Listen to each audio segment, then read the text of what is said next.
Ashley here. I am the founder and head coach of Soul Girls, and today we are going to talk about something that you have inevitably come across if you are a girl in high school or even elementary school.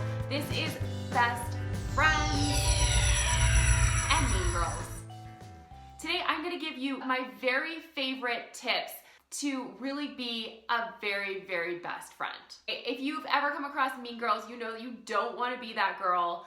So here are some tips on how to stay out of being a mean girl and into staying a best friend that somebody actually wants to be friends with. But make sure you stay till the end because I'm going to tell you my very favorite story about my best friend and having mean girlfriends too. Make sure you subscribe down below, and then you get all of our updates on all of our videos. Don't talk down to someone or about someone.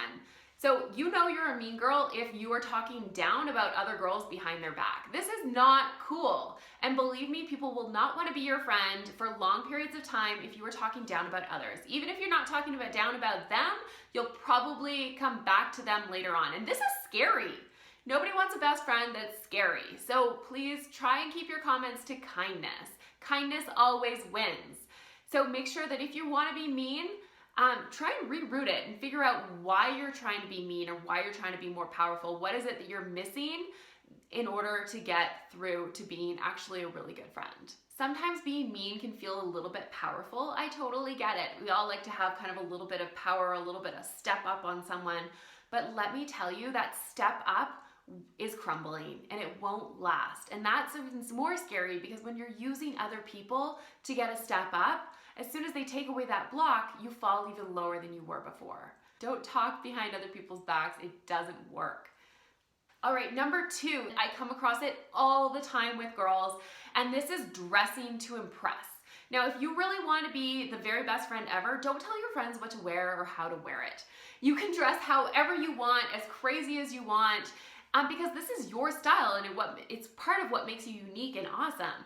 And if you really have the very best friends ever, they will appreciate you no matter whatever you wear. You might just be that crazy friend, and that's okay, right? So as soon as somebody tells you what you can and can't wear, take this as a first sign that that's not cool. Mean girls will tell you what you can and can't do, and this is your opportunity to say, actually, I like the way I am.